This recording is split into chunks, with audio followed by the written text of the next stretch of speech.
Hello, I'm Len Hen. Thank you for joining me.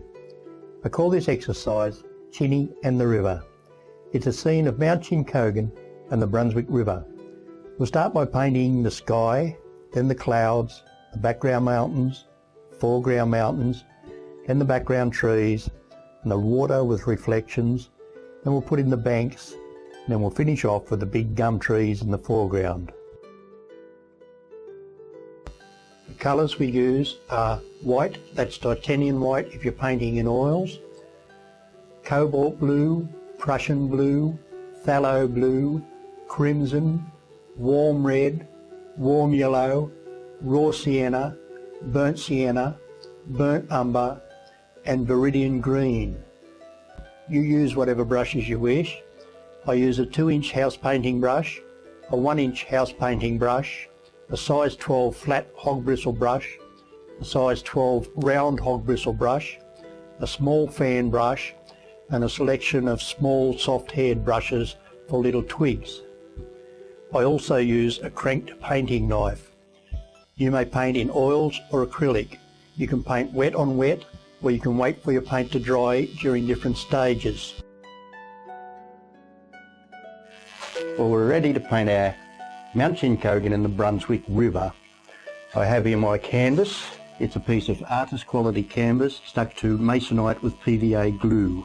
Size is 32 inches by 18 inches. And I have my palette up here so it's easy to show you what's going on. I use a chopping board for a palette rather than a normal palette. Also down here I have another palette with plenty of white on. Here we have phthalo blue, cobalt blue, raw sienna, crimson, and of course the white. If you're working in oils it'll be titanium white.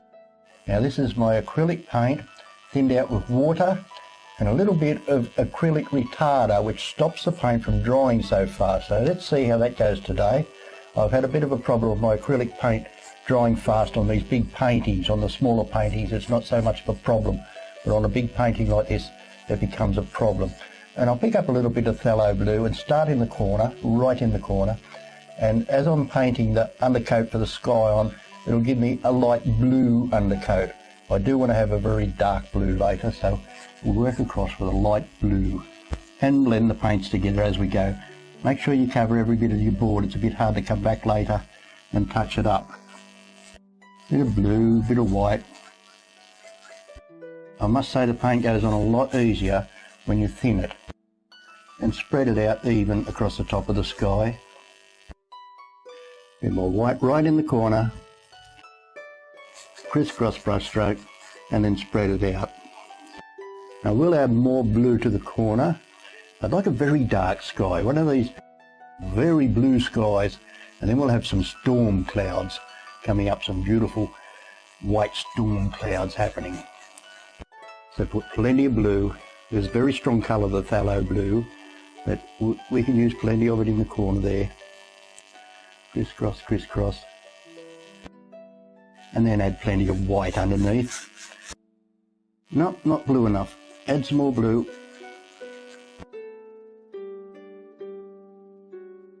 And the same thing across the other side. I can clean my brush here, get some of the paint off it, a little white in there, and rub it right into the canvas. Make sure it goes right into the canvas. And because we're having a lot of clouds here, we don't have to blend the sky so well. You might want to use a smaller brush. You might be working on smaller paintings.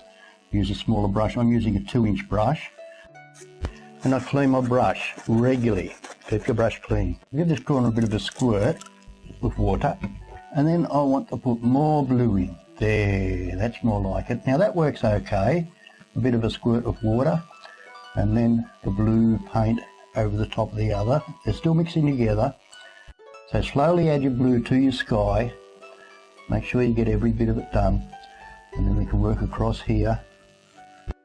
Of course, if you're working in oils, you won't have to squirt it like that. And then I can clean my brush down here because I know we're going to have water down here, and it's a good idea to clean your brush down there with long brush strokes because I know there's going to be water. Now we'll put another colour up here, a little tint of burnt sienna also. And then with my painting knife, we'll mix a colour, a little bit of grey in the clouds.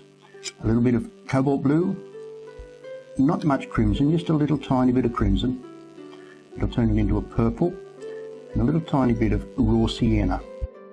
Don't mix your colours completely, leave this marble effect. Then with a round hog bristle brush, I'll dirty it in the grey paint. Just get a little bit of grey on it, like that. And if it's too dirty, just give it a bit of a clean, just so it's saturated in the grey paint. And then on the side of your brush, pick up a bit of white on one side only. Now the middle of the painting's about there. I want to be a little bit to the side of the middle, just so the cloud's not right in the middle, because this cloud I want it to be very dramatic. So to start the cloud, I want it about there, not in the middle, about there. So the best way to start is put a mark on your painting, and that's where the cloud will start. And we want big multicumulus cloud, like that. Round and round. This time I put a little bit more dark on my brush, just a little bit, and the white. There, that dark's coming off a bit better now. There. That's how we start with our clouds. Round and round and round. And here you can unload your brush like that. Take your hair out. Now on the top of the cloud I like to have a glow. So a little bit of burnt sienna in there. Not raw sienna, burnt sienna. Just a little tiny bit in there will give us a glow. That's a little bit too much. You've only just got to see this colour. Setting my brush in the dark again, pick up the bright, and I'll put a glow on the top of the cloud there. I should have done this first, but it doesn't matter. That's better. Here. He's gone. And again. They're going to go through the top of the board. That doesn't matter. Maybe they should. So that's our cloud brush stroke. Maybe here. And a big golden glow in this cloud here. Round and round and round. You can follow my brush strokes here, but you won't get it exactly the same. Now I want to spread out a little bit now, so I'll clean my brush here. My acrylic paint is dried. If you're working in oils, yours will still be wet. And I've loaded the brush with dark and light again.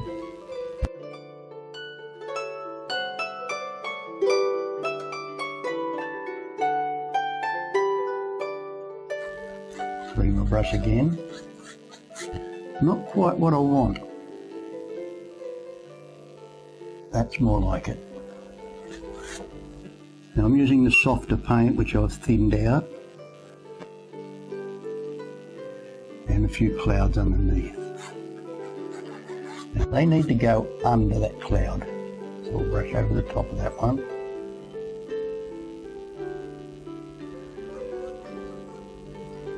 And we better finish this side off here. Clouds like that.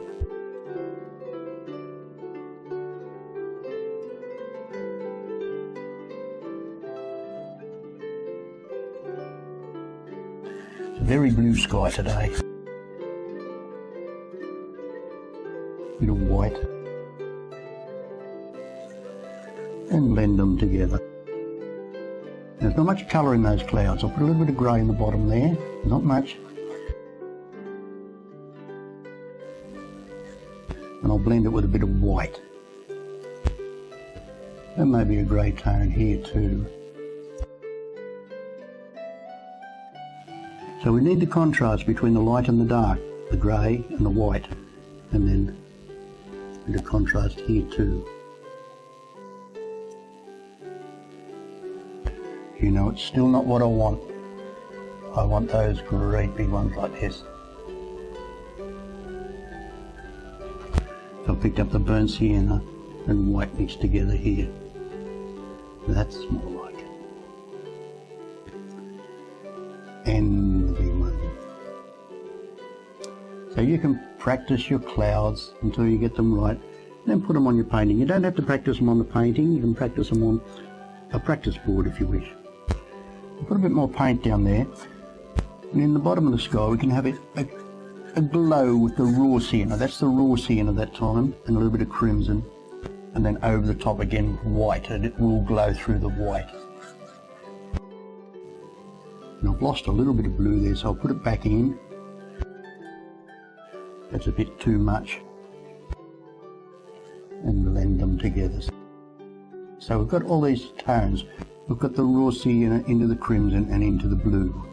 Now I need to finish the sky from the distance here. Horizontal brush strokes, and clean your brush here. Mine's got a little bit of blue on, which is good, that's what we want.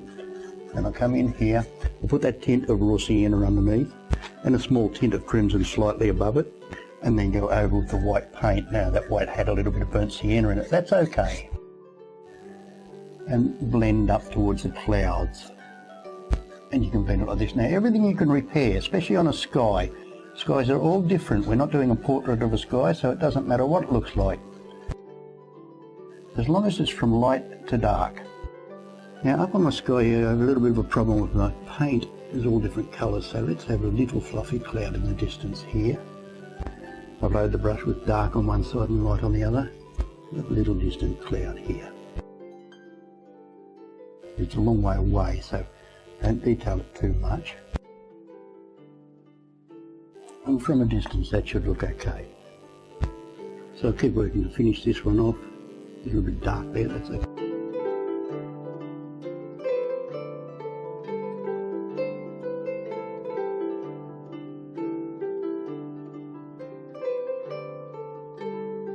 Nothing exciting over here. This is the edge of the board. We don't want anything happening there.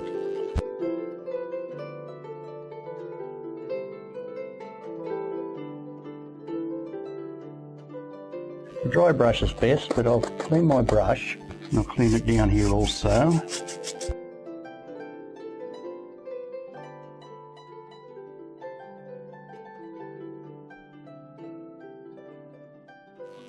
Just move your clouds a little bit.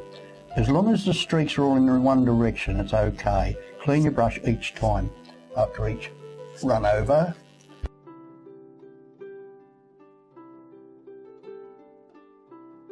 Now it has left them a little bit streaky.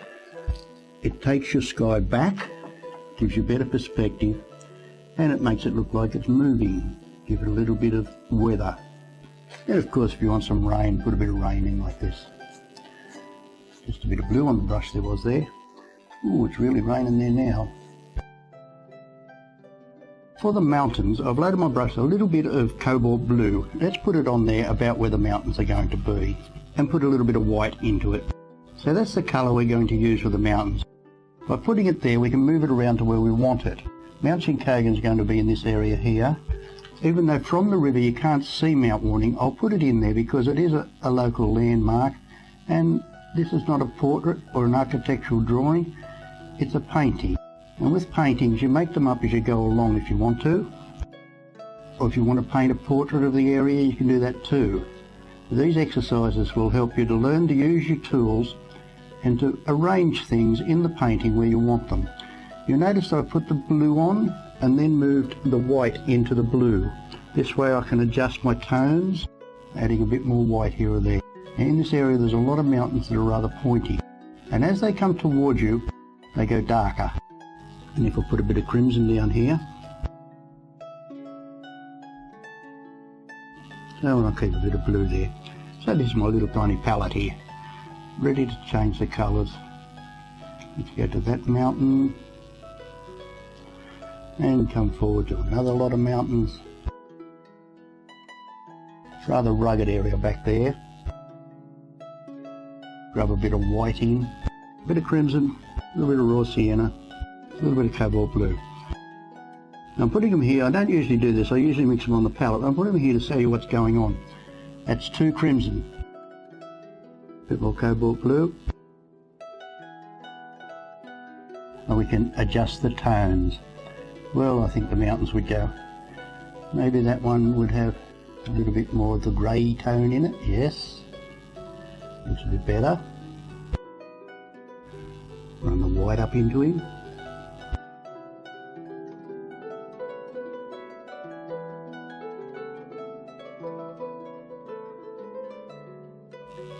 Doesn't matter what shape your mountains are, try not to make them all the same shape.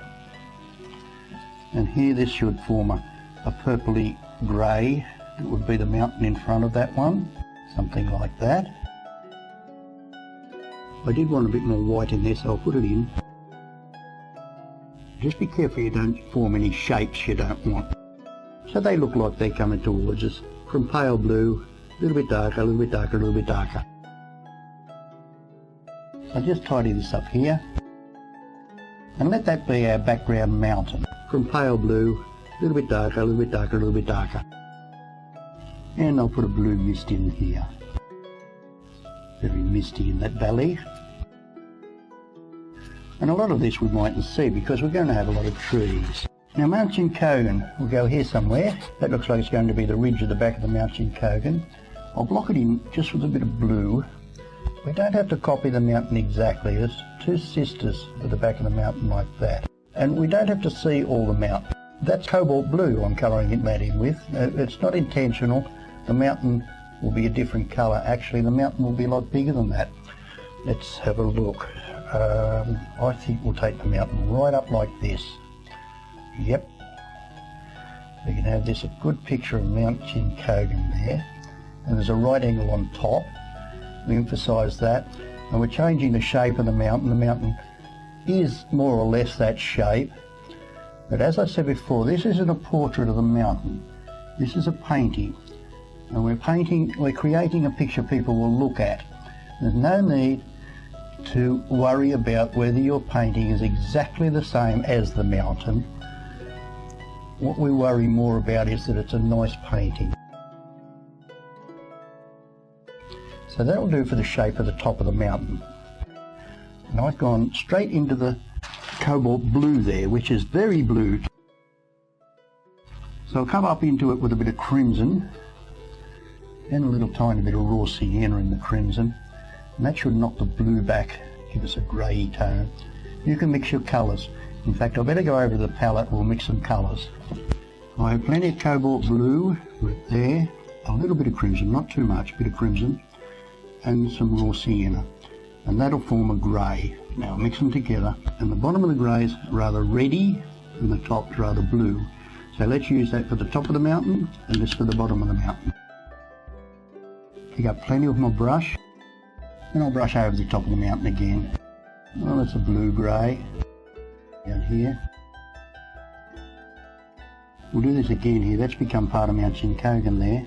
That's okay.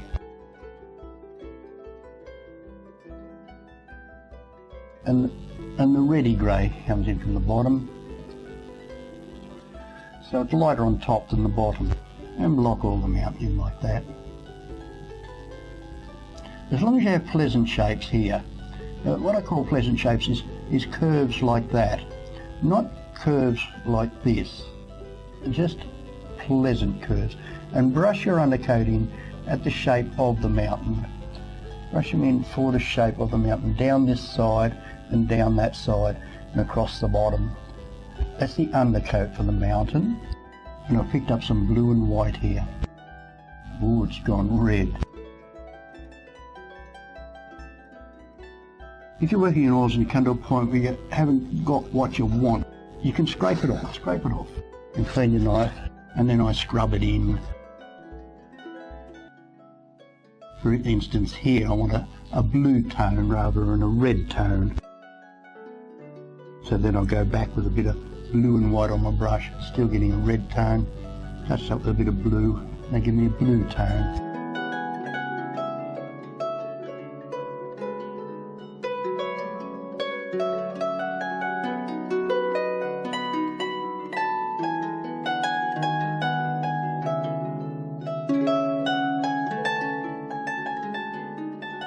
Put up here a little bit of viridian green, very little bit, and a little bit more of my sloppy white, and into that I'll put a bit of raw sienna.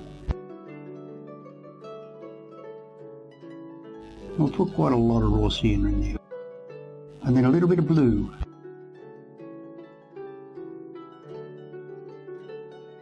We're mixing the tone for the sunlight on top of the mountain. Now, it's a little bit light, so I'm going to put a lot more raw sienna in it. There, that's more like it. You see those tones there?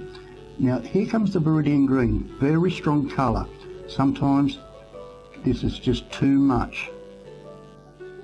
I'll put it in the top there. In the top.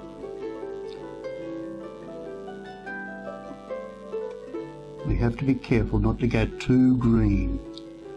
Now that's almost the right colour. I think I need to put this in. There. That's the green grey for the top of the mountain. I'll come into a little tiny bit of grey, and that'll give us a more grey look, because that mountain's quite a way away, but it's so green around Mullumbimby.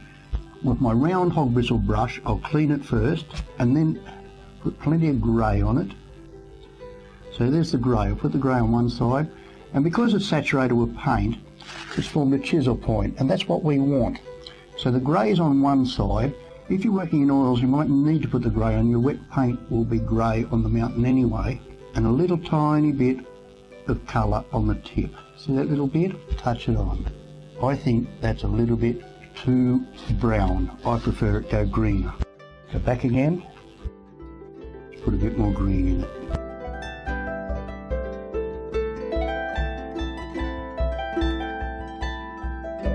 That's more like it. Load the brush again, and I'll take that off there and dab, dab, dab on the little trees. Make sure you start right at the top of the mountain up high. That's it. And leave some darks, not all lights. That looks about right there. I'll load my brush again and go down the other side. So you can put these little dabs all over your mountain, just like this everywhere. Try and follow the shape of the mountain. My brush is too dirty. Pick up the paint with the tip of the brush again. Now that's a bit better. Those little trees on top of the mountain. Dab, dab, dab, dab, dab. All the way down the mountain. You haven't got complete control over them. Some come off good, some of them don't come off so good.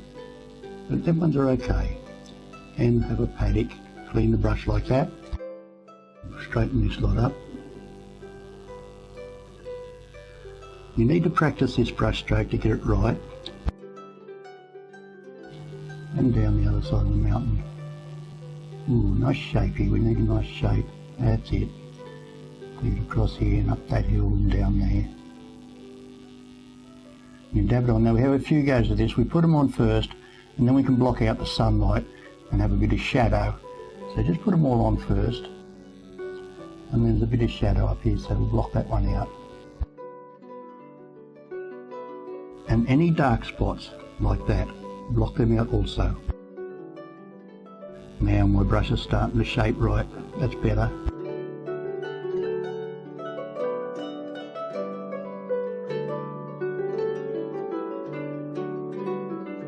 So there's all the little trees on the mountain. If you look at the mountain, or you look at any mountain, you'll see this little tree thing. Very Australian gum tree. And the bluey tone. It's a greeny blue. This makes up our blue mountains.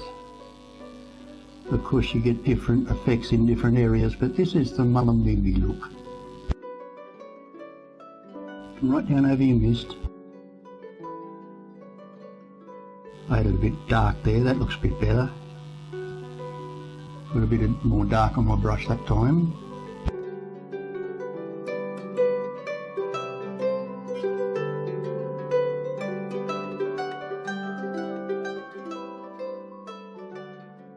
And on the edge of the paddock.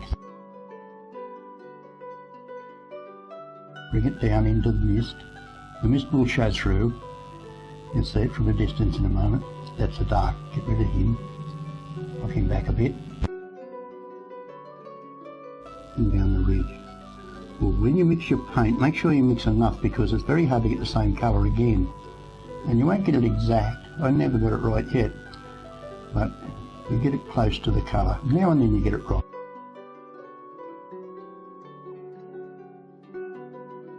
Ooh, that went green, that bit.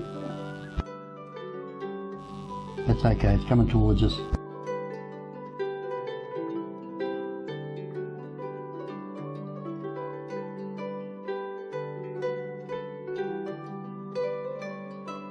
And let's have a few paddocks here. I'll pick up a bit of colour, it's not quite so green. There we are.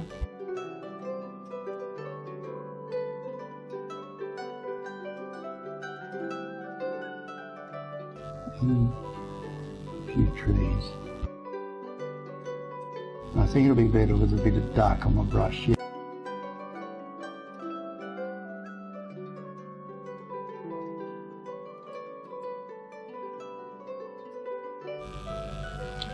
And on the other end of the mountain, touch it up. Oh, that's gone rather blue, that's okay.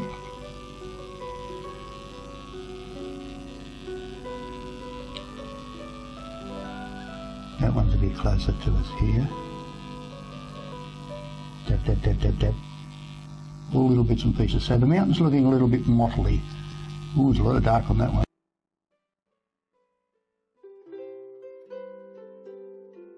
So the mountain does look a bit mottly, so I picked up some pale, some white with a little bit of blue and a little bit of cobalt blue. And oh, that's a bit too much. I'll clean my brush a bit and give it a bit of a mist here and there where those colours join. And give it a bit of a mist look. Mist it out a little bit. And you can bring the mist up from the bottom of your painting here. Now this is going to be trees here, so we won't see much of this. And put a bit of mist in the bottom. It looks good, the mist, I like it. It always attracts the eye. And mist it out a bit. So put the mist on and then dab it until it disappears like that, see? It disappears a bit. So this is rather blurry. This mountain's quite a way away, so you don't see it very in great detail. That's a bit dark up there, so I'll knock that back a bit too. Mist here. Now you can paint any mountain you like using this method. Just dab, dab, dab the little trees on and then mist them out. You get it all looking the same.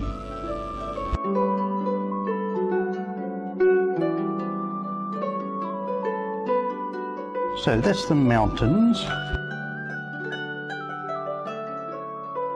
Now for the background trees I have quite a lot of cobalt blue mixed with crimson here, and I'll add a bit of raw sienna.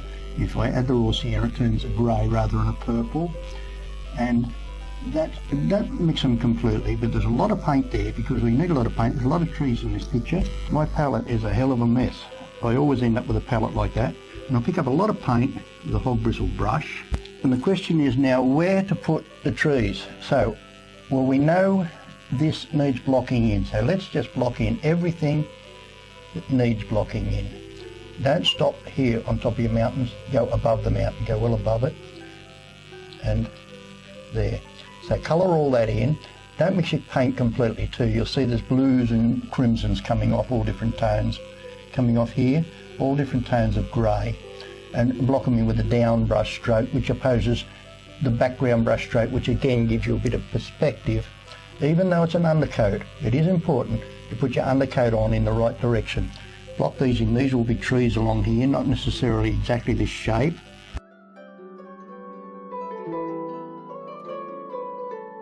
There's a lot of trees up in this area here. And right up here, why not? Our river will come in here somewhere. That's too far away. I want this a close-up scene of the river. So we have to come up somewhere with big trees. Let's start there, there. I don't like that bit of mountain so much. Let's come up here. In fact, I think I'm going to come right up there. Why not? We'll have the mountain showing through there. That's it. Because down at the river you really can't see the mountain from many positions. You know it's there. You always know it's there, right next to the river almost. But it's a bit hard to see. There's not many positions you can see it. Okay, let's go right up here. Nice big trees next to the river. That's a bit more like it. And these are big trees, so they have a big area like that, where these ones have a smaller area, a smaller mushroom shape. Bits of light through the trees. And here, I do want to see the mountains though, but something's got to go. That's got to go. Let's try that. Yes, that'll do. And again, some light through the trees. Let's have some darks and lights here. Lots of trees. Lots of big camphor laurel trees and gum trees. Well, that's the background trees blocked in. And now we move into the green. So I've got warm yellow here. Of course, I've got my raw sienna still there, and it's green. And I forgot the crimson, we'll put it there. And a mix of colour just that's not quite white. Let's have a little bit of this and a little bit of that in it. And this is for the branches for the background trees. That's okay. Let's run a blue tint through it. And then with my round soft brush, I'll run it through the darker colours and then clean it and pick up some darker colours and some light colours, both on the brush at once. We can paint in the branches. Now the branches on this side of the painting, over this side, need to lean into the picture that way. And don't be too fussy with these, because we're going to put foliage over the top. And if you learn to use the brush with 2 fingers, you'll find that the paint rolls off and you turn the brush as you put it on. So just put in your branches. You'll put more branches in than what you need, because a lot of them will get covered over with foliage. Come in like this, and let's have some down the bottom, see how it looks. Some might turn out alright. Be careful you don't keep them all exactly equally spaced. Break them up a bit. Not pure white. Bit of light, bit of dark. And right across the painting, just simulate your branches.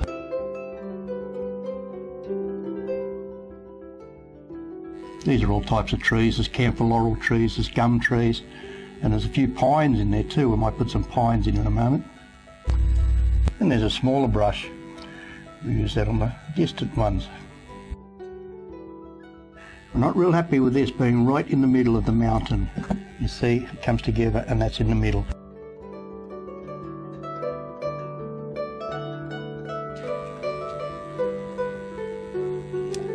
And up here, through the sunlight area, I'll put the darker branches.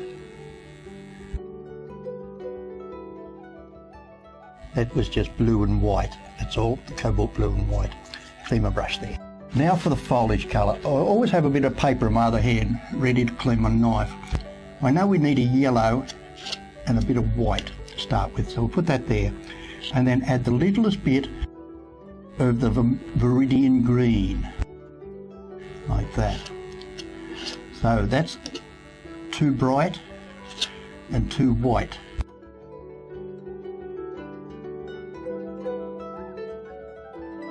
You need a bit of these colours in there too,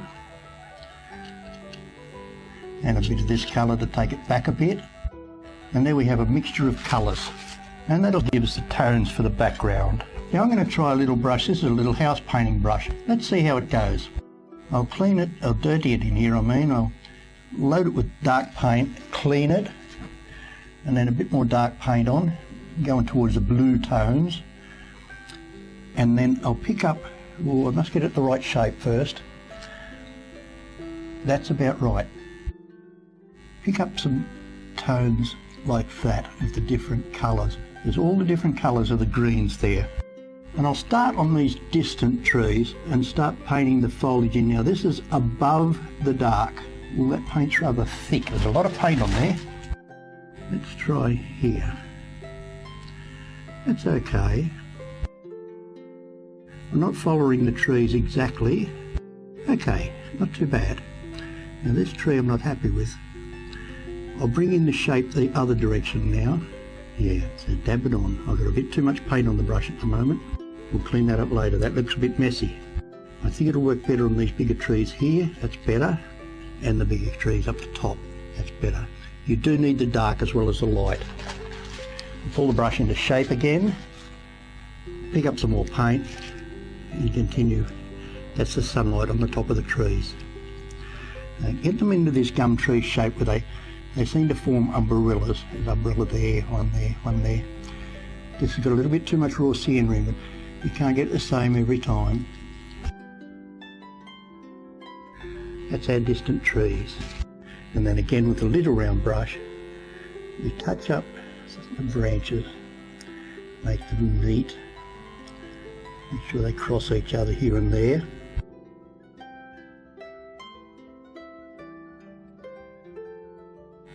Fill in those few branches that are missing and face them into the picture. And we can come back over this later if we wish and put another lot there. And you can wait till it dries to do that too if you wish. I'll keep using this brush. It's not the best brush, but it seems to be working. It'll come good. There. And the other side. I want a lot of crispy colours here against the mountain to give us contrast.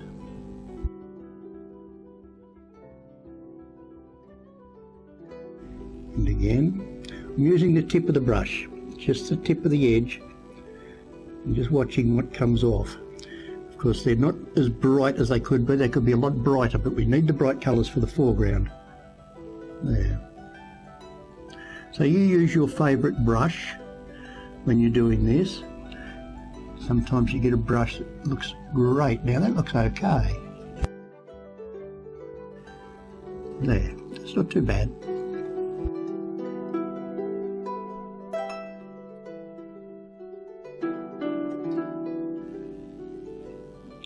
And a little bit of detail here and there. And touch these ones up. Make sure you come over the top. Don't let any of the dark stick out through the top of the tree like that. Make sure you have the light colour on top of the tree. You'll notice that my underneath paint is dried. So yours might be still wet. If you're painting in oils, it'll definitely be wet. If you're painting in acrylic, sometimes it stays wet. You just do exactly what I'm doing over the top. Over the top of the dry paint. Make sure you clean your brush every time you pick up paint. A few colours there. Dab, dab, dab.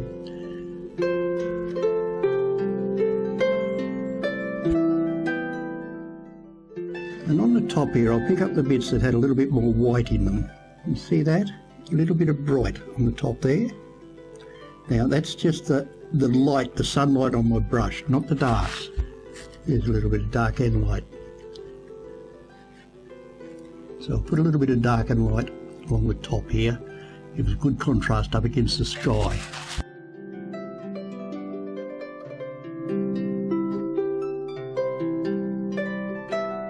And with a little brush, a few little off-white branches.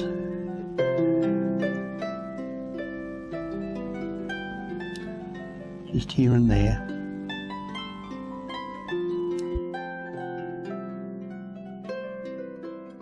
So that's our background trees. I think there's a little branch missing here somewhere. I'm a bit wobbly today. And that bit there, I'll go back and deliberately fix it up with a more delicate brush stroke. I still don't like it right in the middle of that gap there, but it's okay. It would have been better if the highest part of the tree was either side and the middle coming through. It doesn't matter. There, I'm sure we can make something out of that later. Clean my brush here.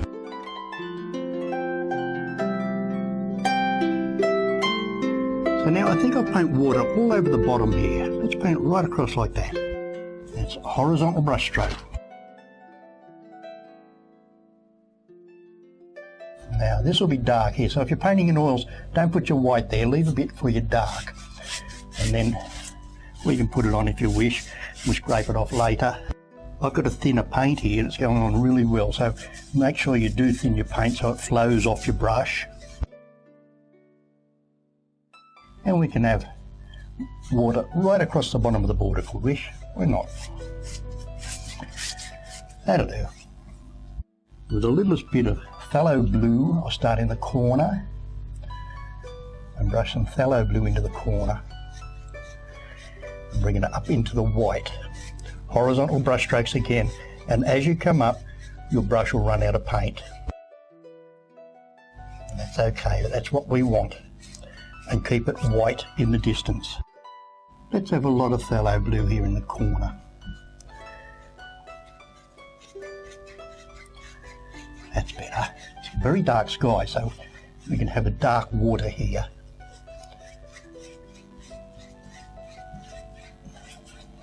I'm going to put a little bit of white over the top, give it a bit of a white streak through it.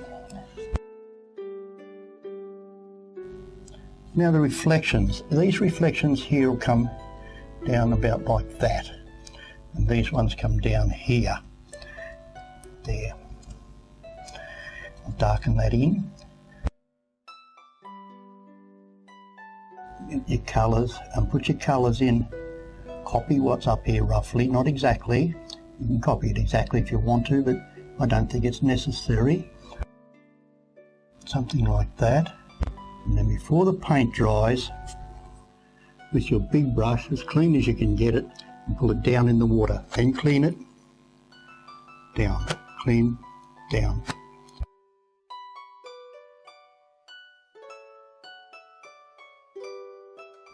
Don't worry about that, we'll fix it up later. And across, perfectly horizontal. And we do the same here. Put on bits of paint. This brush is a little bit messy, but it's okay. I'll get a bit of colour on before that dries. Oh, that's gone a bit yellow. Change it big. It's okay. Doesn't matter. Pull that down into the picture. Clean the brush and across. And again, we'll take it back up in here. We might have our water run back up into there, come down, and then of course it comes down here. Put the colours on again. Just roughly, with your clean brush into the water. So that's our water laid out. I think this one needs to come here, just to keep it in perspective. This one maybe here. That's not too bad. Maybe something there. Down, down, down. Ooh, clean my brush. So those reflections are not good enough. They're okay just for a quick painting, but if we want to do a good job, let's go back to the palette and mix some proper colours. The main colour is the warm yellow we'll be using. I'll add a bit of raw sienna into it to bring it away from the very bright colours, and then the Viridian green into it. And that gives us that brilliant green. Of course the white's moving up into there, that's okay. Then I'll put a little bit of grey in amongst that. Just run it through like that. Not green enough. A bit more green, and I know I can see it going to need more yellow. Clean my knife. More yellow. What do we got there? That's more like it. That's about the colour I want, like that. So let's mix a lot of that. And this time I'll do away with a rough brush. Let's use a delicate brush. This is a hog bristle brush, and it's shaped to a chisel point. I'm picking up dark and light. And let's use these trees for an example. We can detail them to make them look a little bit more detailed, just by taking our time a bit more. And then bring them down into the water. It's good if you can do your trees and your water at the same time like this. You will get perfect reflections if you really want to. Now I've cleaned my big house painting brush and it's dry, and it should give us a good result, just softly over the top like that. So you can see the difference, the rough reflections and the good ones. So you can work to different standards. You can work very quickly and turn your paintings out like that, or you can work slowly and have perfect reflections if you want to.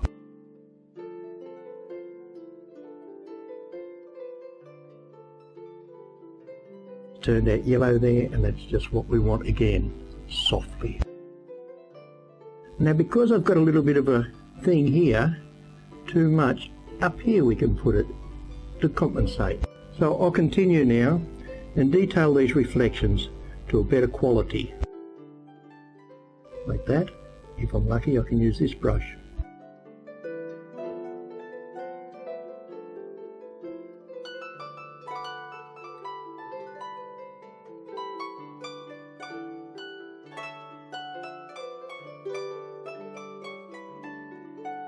A mark like that, you can always fix it up, the white lines. And then we sculpture a bank in with the knife. There's all the colours on the knife there, but I picked up a little bit of white first, and that's our distant bank.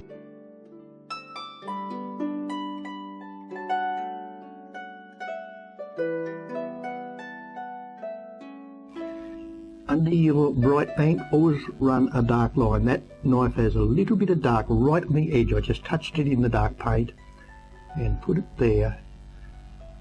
Oh, that turned out burnt sienna there, that's okay.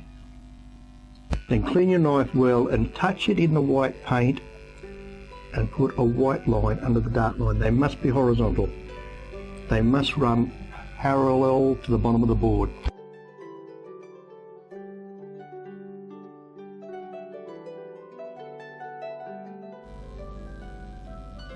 That one's crooked, I'll fix him up. So that's okay for the reflections now. They look a lot better. Let's see how we go along here. Copy that one, and because it's green there and yellow, let's put a bit of green and yellow up the top here. Like that. Like that. Looks better. Up here.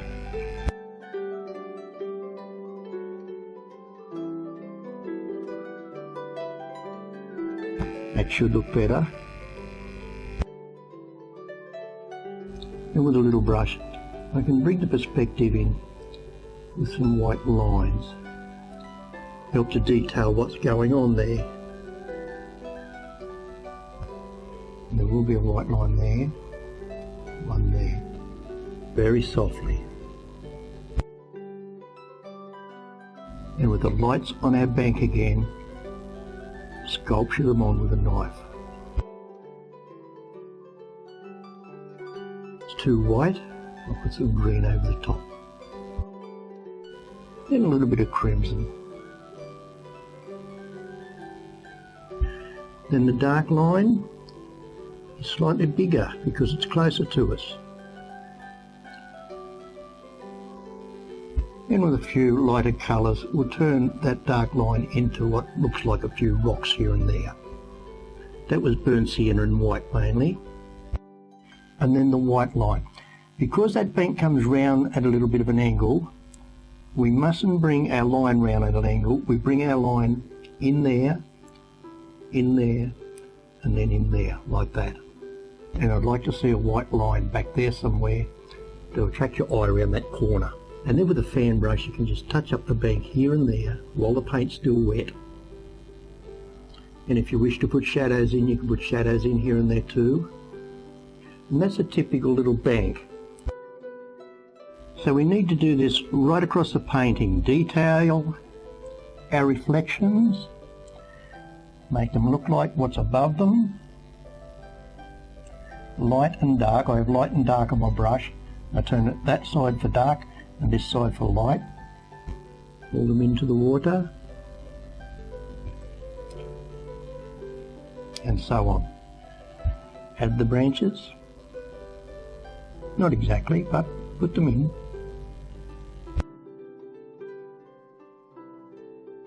So now I'll detail this. I'll put a little bit of pretty colour up there. Let's come in like that.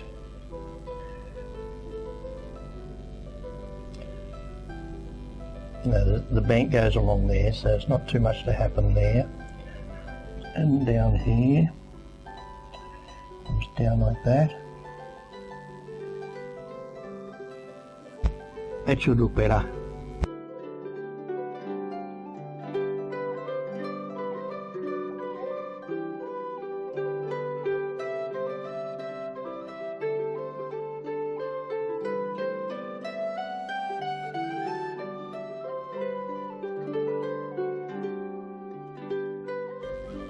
So it is worth taking a little bit of time to do your reflections over and over. You can do them wet on wet, or you can wait till the paint dries and work over the top. You can do reflections over reflections as many times as you wish.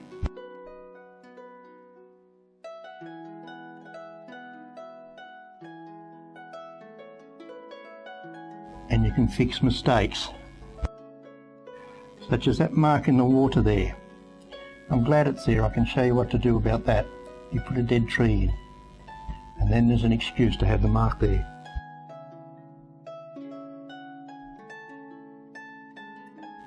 And then with every colour you can think of on my knife, we'll sculpture in the background bank there. Just push it on, and we can fix it up. Whatever happens here, we can change it. But the idea is to get it on there and then change it into what you want to. Just a little bit more colour about there. And of course our darks underneath. You'll notice I don't use many colours.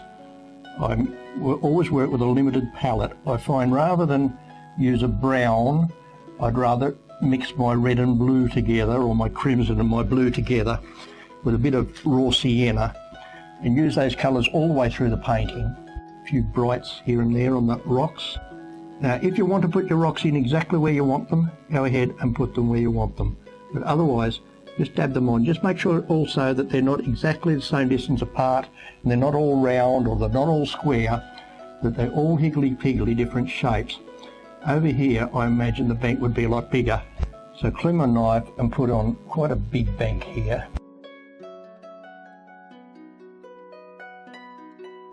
Something like that. That went rather red, rather crimson. I'll come back with some blue over the top. My paint's thick today. When I work in oil paints, I always have to thin all my paints. But when I work in acrylics, only sometimes I need to thin the paints. Sometimes I need to thin the white to get it to come off onto the sky. Oil paints always need thinning. Now with a mixture of just white and warm yellow, let's get a nice golden blaze happening back here on the grass. Then we'll come back with our fan brush. Then we'll turn it into grass with a fan brush. I'll put a bit of raw colour there. Nearly always in a landscape it's a good idea to have a white line about in that area there, which attracts your eye to the flat ground and attracts your eye back into the picture. That looks like a big white line from here because we're up close, but when we move away it won't be so noticeable. You see how it pulls your eye back into the distance? Just could do with a bit of bright and dark on it. Bring it forward of the background. And I know along the Brunswick River someone planted quite a lot of these palms like this. What are they? So you can put those in if you wish. You can put this type of tree in here.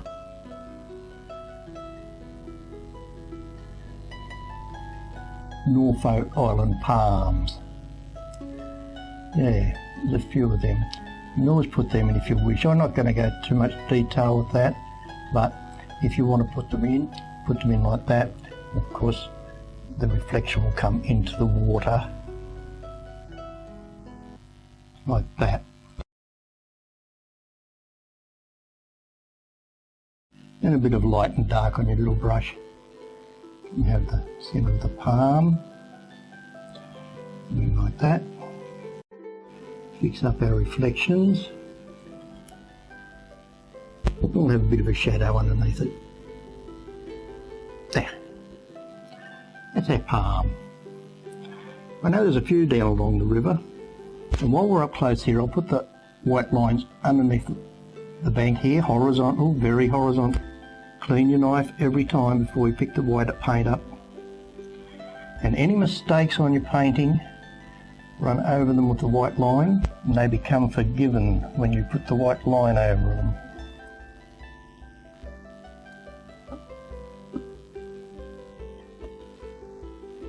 I've come down at an angle, but the white lines are horizontal.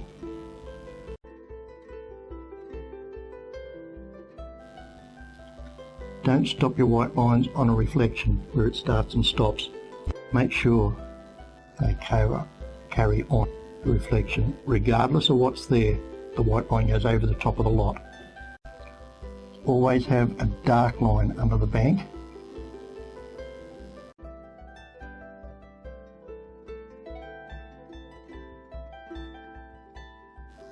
And a white line under the dark line.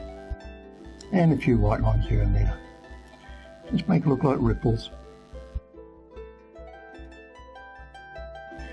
Then we tidy our grass up everywhere. You can put little flowers or whatever you wish in there. I really like these little blue and white tones of flowers. Like that. In the bank. You can cover over any mistakes with these.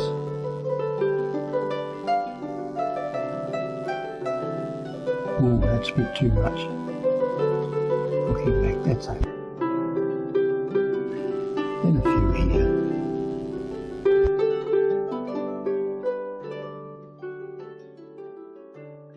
Now that's the background finished. This is the soil colour I'm putting in here. It's crimson. That's okay. And comes up quite high there.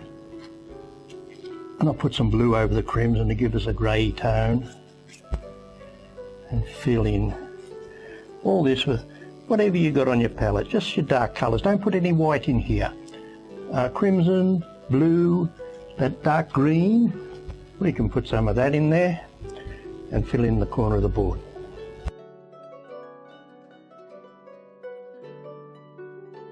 And then over the top, lightly run some yellow. That's warm yellow. And keep your brush strokes in this direction, in the direction we're going. Just unload your brush there, and before it dries, turn it in the grass. Now we're going to work over this again, but at this stage, just get it to this point so it's filled in and we've got something to work with. Put the grass on like that. And all this will be finished off when we do our trees. Bit more yellow over the top.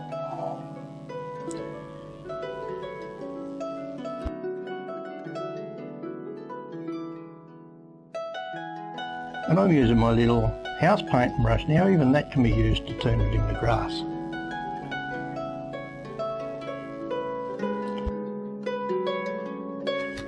So that's our background finished.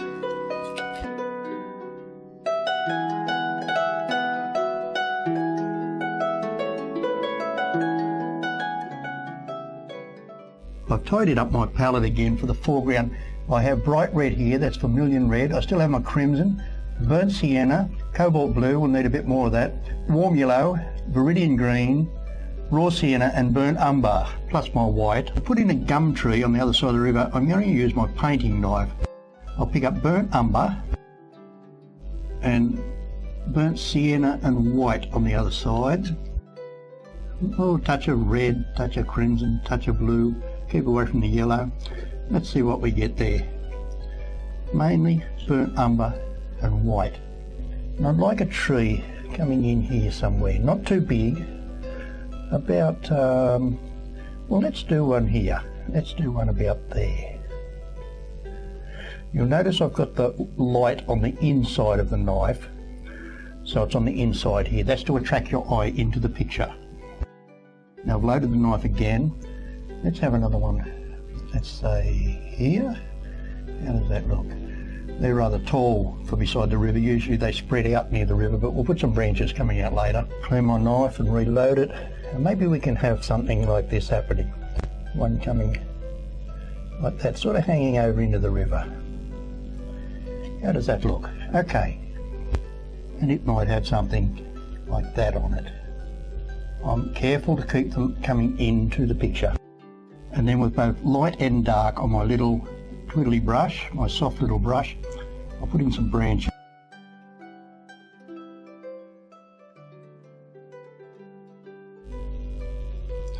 There, hold the brush with 2 fingers.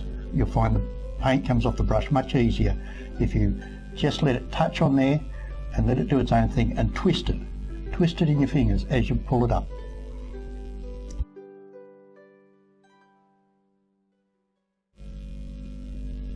Now these will be covered with foliage in a moment, so if they go wrong, it doesn't matter.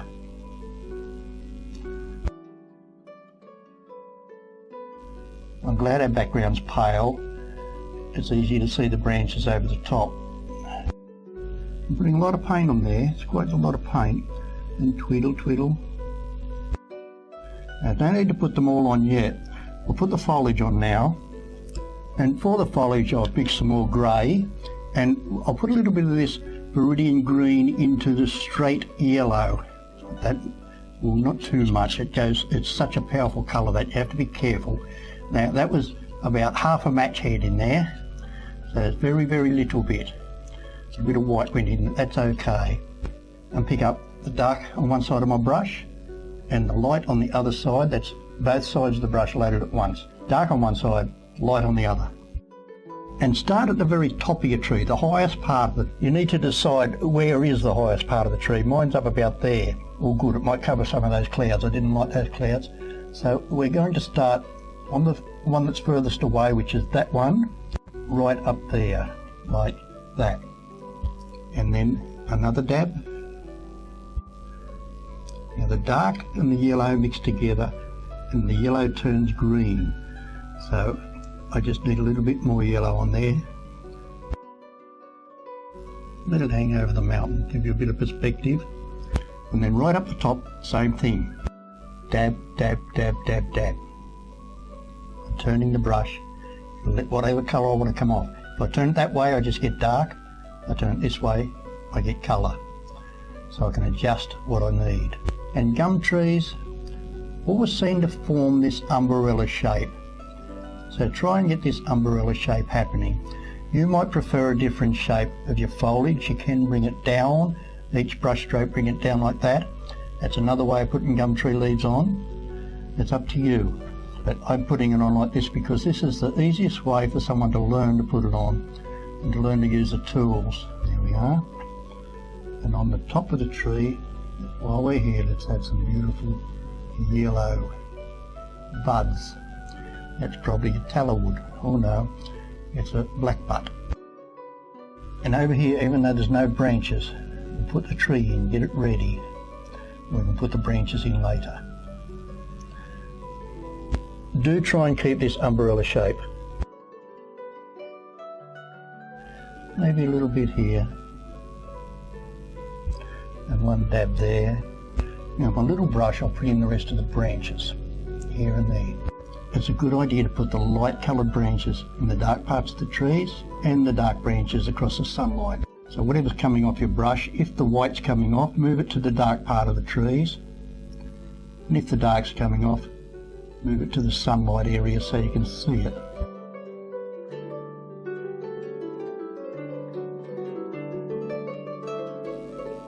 And this bit here doesn't seem to make much sense, so up there.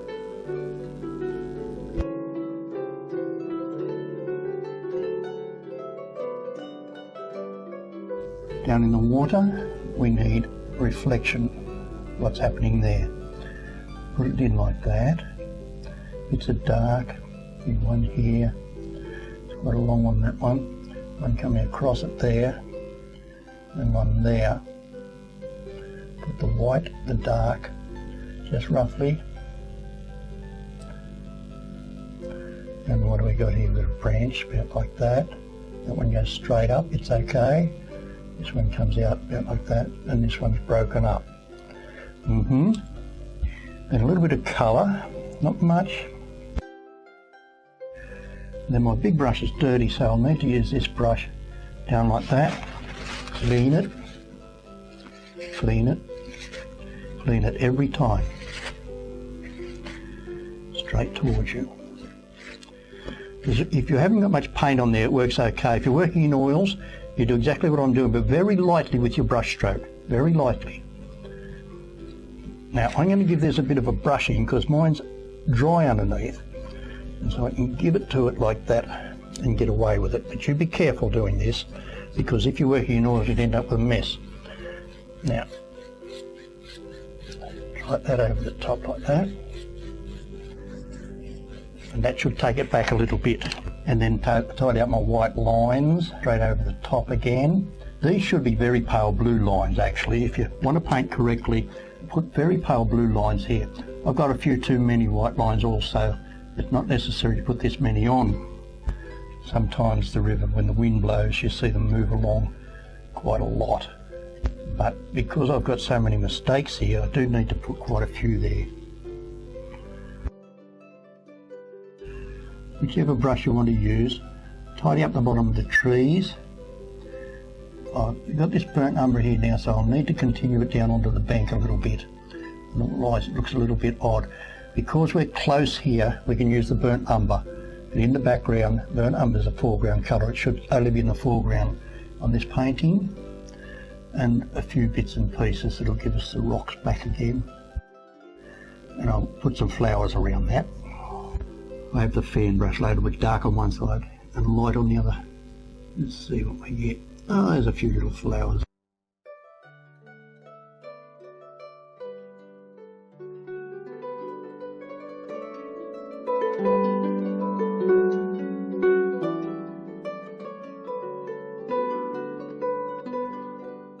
So let's have a few trees on this side of the river now, not quite so big. Ooh, I put the light on the wrong side of the tree. That's all right, I'll use that down here, I'll turn it into a log. And another one. Well, we better have one here too, I suppose. Out there.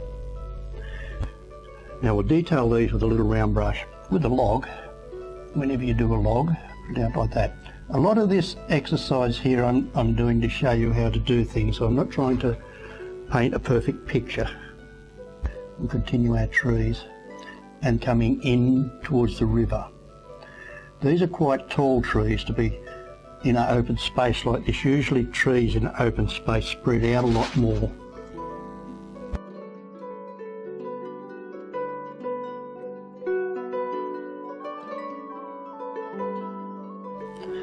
So these can be a bit paler because when they come towards us they get much darker. And put a dark butt on them.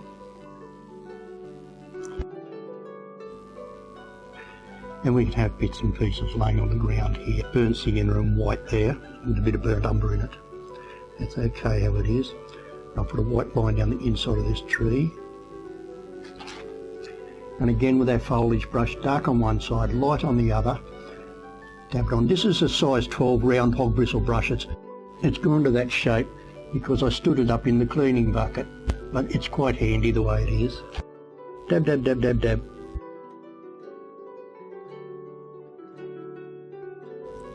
Don't make it square because the board's square. Don't make the top of the tree square. Be careful there. It happens sometimes. And so that's a grey purple. That's a blue grey plus mainly the yellow. There's a little bit of green in that yellow, but it's mainly yellow there. Clean the brush and pick up more paint and then get a few distinct brush marks in front of that background foliage. Not quite what I want. That's better. And this tree looks a bit odd, so I'll touch him up too.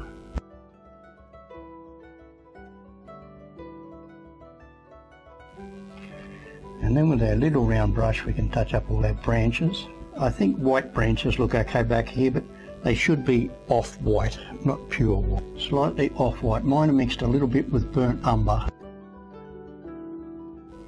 The branches on the gum trees are very white, especially around Christmas time. They go brilliant white. And they have a fleshy colour.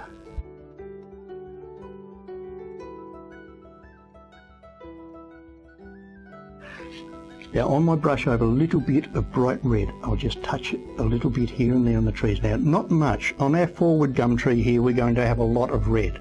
But on these background ones you just need that little tiny bit to give you that hint of red on those trees. The ones back there we don't need it because they're too far away. And just a few dabs, tidy up.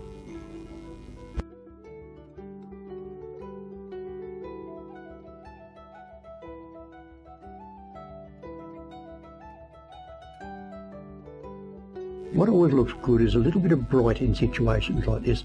It takes your eye through the trees and you see something bright in the distance. Now we have another look at our arrangement. I've made my tree the same shape as the board. I'll change this. Let it go off there. That's better. Then maybe a branch going out. Through here I'd like a big tree.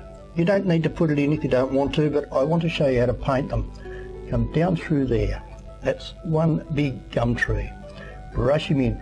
That was just white paint on my size 12 hog bristle brush.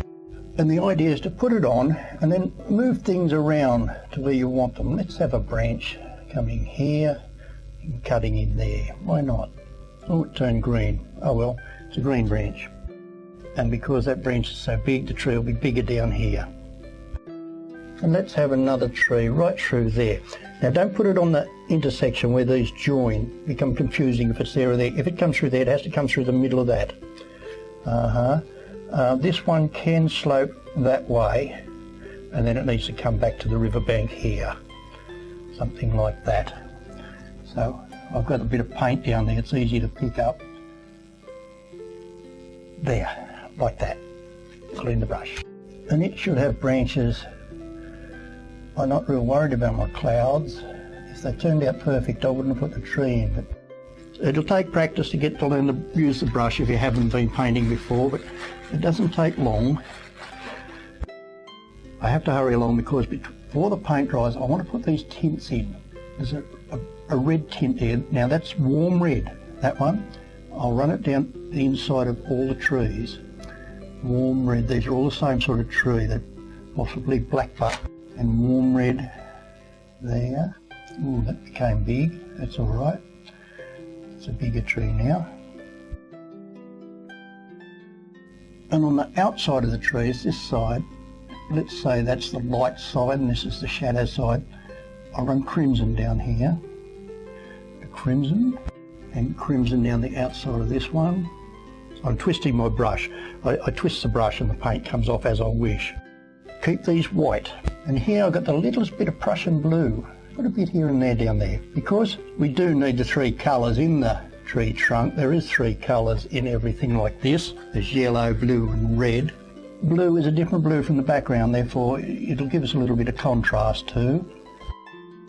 And I'll add some white down, let it run off my brush there. Unload the brush here and brush it all in. So when you get used to it, you'll get used to using whatever's on your brush. If you've got something on your brush like the log there, because it was useful, well, you can turn it into something rather than reload your brush. And all the colours are on my brush now, so I can do these branches and they'll come into the right colours. Now I'll show you how to fix up all those bits, so don't fiddle around with it. And I'll load plenty of white on this tree because I want it to glow. The other colours will show through. Don't brush it in until there's nothing happening, just put it on and leave it. Now here's where you do need to be careful. I've loaded my brush with plenty of white, or not too much. I'm going to use the tip of the brush and I'm going to run a white line right down the inside of the tree, and that'll give us a bit of perspective. First of all, I'll run it on this one and I'll show you what I'm doing on the other one. I'm twisting the brush, turning it, so the white line comes off, and it works every time. It'll work. I'm holding my hand on my other hand too, you see, to steady it and pull it down like that, and I'm pushing quite hard on there. Turn it, turn it, turn it. Again. Down and turn it as I come down. Run the paint on. Have a look now. You see how it comes off the brush? Turn the brush and it rolls off the edge. There and here. Now with the knife loaded with burnt umber, you can use a brush if you wanted to do this. All these bits and pieces of the tree where they join, we'll load it on. I'm sculpturing paint on. I'll put the paint on and then I'll move it around. The knife has got lots of paint on it at the moment and it's missing. I put a bit of paint there. I know I need a lot down here, so I'll sculpture the bottom in here like that. Up and down, up and down. Don't move it this way. Up and down. And then I can go back and tidy that up. Let the paint mix together. If your paint's dry by now, that's okay too. If you're a slow painter, you do exactly what I'm doing also. And all these intersections need to have bark. Now let's have something happen here. So you can see that that branch definitely goes behind the other one. And across here where there was a bit missing, now you can do it with your brush or the knife. In that little bit of red. Just a little bit. Gum trees have brilliant red on them. If you have a look, you'll see that some of the gum trees, the red is amazingly bright, especially after a storm when the air is very clear. I think I could do with some more on there. They're a beautiful tree to paint because they're all odd shapes, so it doesn't matter. It's very hard to make a mistake. And here we can have some sort of a knot happen here. And out of the knot, they often have branches. I need a white branch because it's too dark in the background, so to bring it forward, I've had to put a white branch there.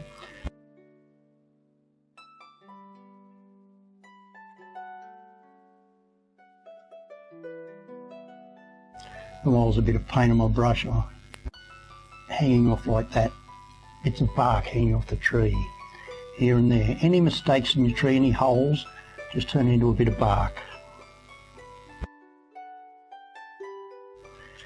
So it looks like I need a butt on this one. Now with this burnt umber, I'm using pure burnt umber here. It would be a better idea to mix some of your blue and crimson in with the burnt umber.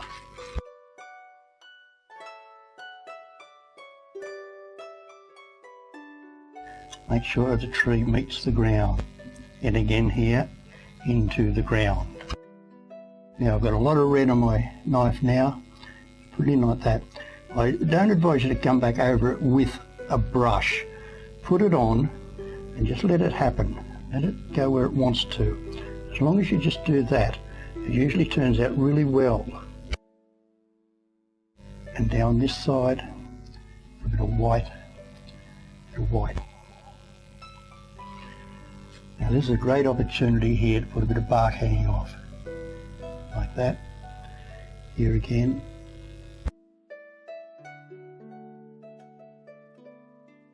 And clean your brush down here. I'd like to run a branch out, but I wouldn't like to put it through our mountain. So we can run it up and drop it off. I need a lot of white on there to make it stand out. Even brighter. You need to make your own arrangement. You might need this branch here. You might need the tree here.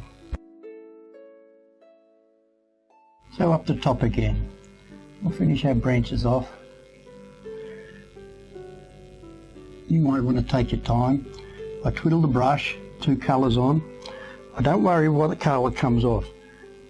White might come off or dark might come off, it doesn't matter. Make sure branches cross each other.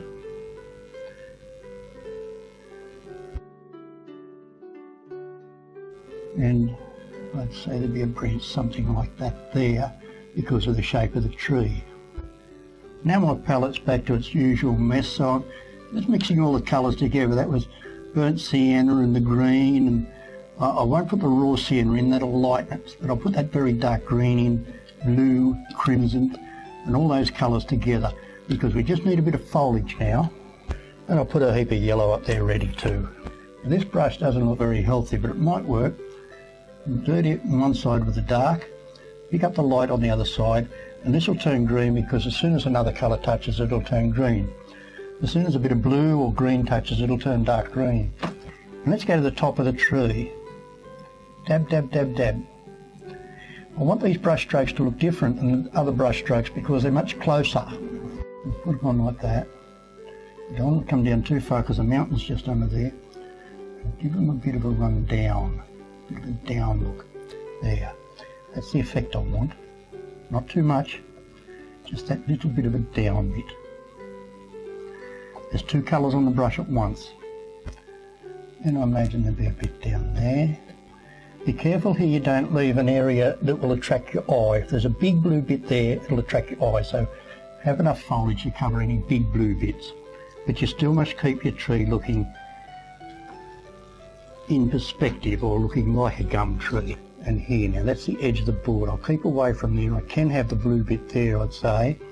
But here, I want a bit hanging about there. Now it's up to you where you put them. Think about it before you put them on. You see how that attracts your eye out of the picture? We're going to have to stop that. And that will stop your eye travelling up the outside of that tree. And maybe we have to have a couple of bits here. We'll try that.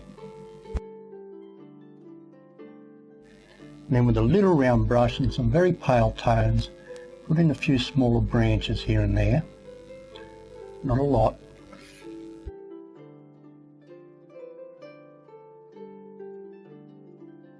That might do.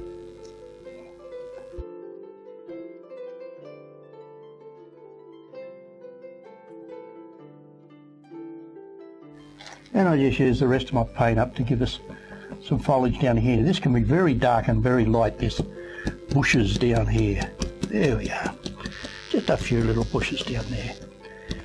Now, What have we got and what do we need to improve the painting? I think a little bit more yellow back here to match the yellow in the foreground. Maybe a tip on that tree on one side, bring it forward a little bit. And this branch is in the middle of the picture but it doesn't stand out, so let's run a white line from it down into there. Another one. You have to be careful here, hold the brush with 2 fingers.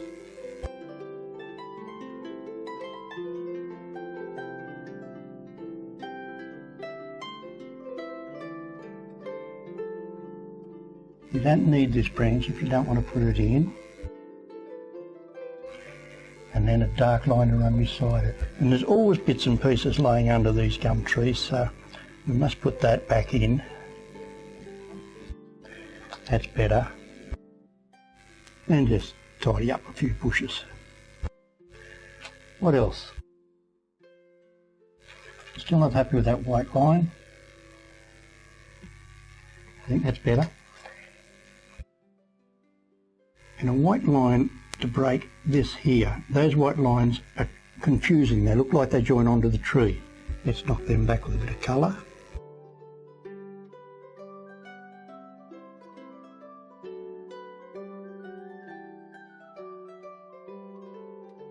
I guess if we put a twig on the log it'll look more like a log, won't it? There we go.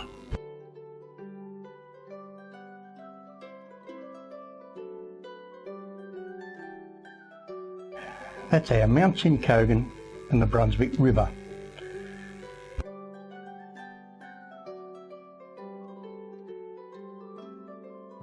Well, I hope you enjoyed that exercise. I certainly did. And I hope to see you again on another painting DVD.